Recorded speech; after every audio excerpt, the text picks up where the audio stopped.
খাদেম সাহেব 2 তারিখ না যাইতে তো বেতনের লেগে লাভ দিয়ে আইলাম ইন্ডিয়া বালুকা,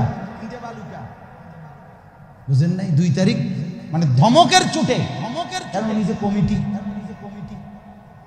বুঝেন নাই কথা? উনি কি কমিটি, এই কারণে এইসা ধমক বেতনের জন্য তো লাভ মারেন। এখানে বালু কেন? এখানে বালু আমনে লেগে রাখে, আমনে ঝাড়ু দাওনের জন্য। আমি সব সময় বলি, আমার মসজিদও আমি বলছি যে আল্লাহর ঘর মসজিদের কমিটি আর বাজারের কমিটি এক কথা না। আল্লাহর ঘরের কমিটি এটা শুধুই ইন্তেজামের জন্য, কাজের সুবিধার্থে একটু ভাগ করা, বাকি নয়তো আমরা সকলেই আল্লাহর ঘরের খাদেম, সবাই ঘরের সেবক। কথা বুঝছেন কিনা বলেন? যুগ যুগ ধরে কুরাইশরা আল্লাহর ঘর কাবার খেদমত করাটাকে নিজেদের সৌভাগ্য মনে করতেন, এবং কোরআনের তাফসীরের মধ্যে আছে আল্লাহর ঘরের খেদমত করতেন বলেই নবী সাল্লাল্লাহু আলাইহি সাল্লামের এই বংশ, কুরাইশ বংশের মানুষদেরকে গোটা আরব, শাম, সিরিয়া, ইয়ামান যেখানেই ব্যবসার জন্য যাইতেন, ওই কুরাইশিরা সাথে সাথে সবাই রাস্তা আলাদা করে দিত, তাদের মাল বেশি দামে কিনত, তাদেরকে সম্মানের সাথে থাকতে দিত। তাদেরকে কোনোদিন আমরা কিতাবে পড়ছি, ইতিহাসের কিতাবে, কুরাইশ বললে রাস্তার কোনো ডাকাত, ছিনতাইকারী রাহাজানি করতো না তাদের উপরে। যখনই বলতো আমি কুরাইশ, কুরাইশ বললে ছেড়ে দিত। কেন? শুধুই কেবল আল্লাহর ঘরের খাদেম ছিল। এই খাদেম ছিল, ফালিয়াবুদু রাব্ব হাযাল বাইত। এজন্যই আল্লাহ এই কথাটা বলছেন, কুরাইশরা আমার এই ঘরের বরকত দিয়েই তো চলো, এখন এই ঘরের মালিকের ইবাদত করো না কেন?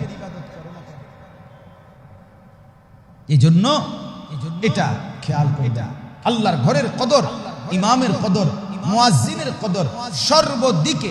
আপনার মসজিদের ওই জুতার বাক্সের যেই বালু, বিশ্বাস করেন এই বালুর মর্যাদা আপনার ঘরের সমস্ত ফার্নিচারের চাইতে বেশি, আপনার ঘরের কোটি টাকার টাইলসের চাইতে বেশি। আমাদের যাত্রাবাড়ির হযরত দামাত বারাকাতুহুম যাত্রাবাড়ির শায়েখের নাম শুনছেন? আল্লামা মাহমুদুল হাসান সাহেব, বাংলাদেশের মুরব্বী।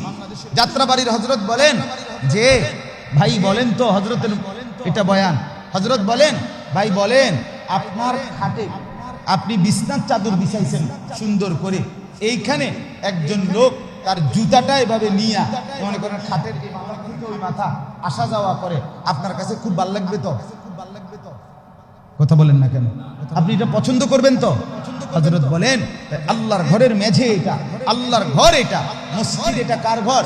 আল্লাহর ঘর। তো ওইখান থেকে যে আপনি পানি ফোঁটা ফোঁটা পড়া, ভিজা ময়লা যুক্ত এই জুতাটা আপনি একবারে মাথাত আলগি দিয়ে, কথা বুঝেন নাই? আপনি মসজিদের আদবের দিকে কি খেয়াল করেন? মনে করেন মসজিদ আপনার জুতার নিচে নাপাক ছিল, হ্যাঁ, সেই নাপাক ওযুর সময় ভিজে গেছে, এবার যদি ওই জুতাটা নিয়ে আপনি যে ঢুকলেন ভিতরে, যদি ফোঁটা পানি পড়ে, এইখানে পানি পড়ে, এইখানে পড়ে, আপনি এনে আইয়া পড়ছেন, ঠিক আছে, কিন্তু ওই ফোঁটা নাপাক পানি যেই জায়গায় পড়ছে, এখানে যেই লোক সেজদা দিবে তার নামাজ দিবে, মাতে না, নামাজের জায়গা পাক, এটা একটা লাগবে না? তো এবারের জায়গাটা তো কি হয়েছে, ওনার নামাজ হবে না, তাইলে বলে হুজুর এত কঠিন করলে কি হবে? না, মানসিকতাটা বোঝাচ্ছে, কঠিন ফিকির করলে কঠিন, মসজিদের আদব বুঝাই, মসজিদের মনে করেন এখানে আল্লাহর ঘরে একটা বাতি জ্বালাইছে, মোমবাতি, এখন না নাই, একটা সময় তো ছিল মোমবাতি, তো মনে করেন এখানে মোমবাতি লাগাইছে, আপনার একটা মোমবাতি দিয়া এটা শুধু আপনি ধরাইবেন, মানে আপনার মোমবাতিটা জ্বালাইবেন, কথা বুঝছেন?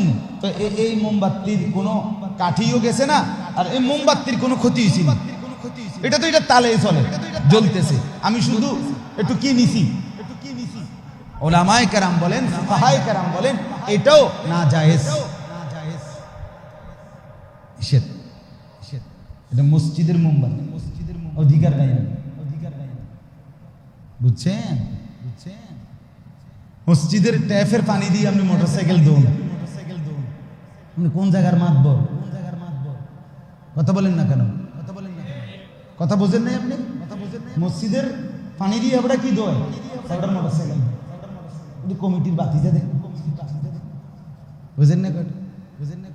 কমিটি উনার নানা তো বাইর করে স্বাস্থ্য ভাই, এই জন্য উনি এই মাতবরিটা দেখেন। না না, এর অনুমতি আল্লাহ তাআলা আমাদেরকে বোঝার তৌফিক দান।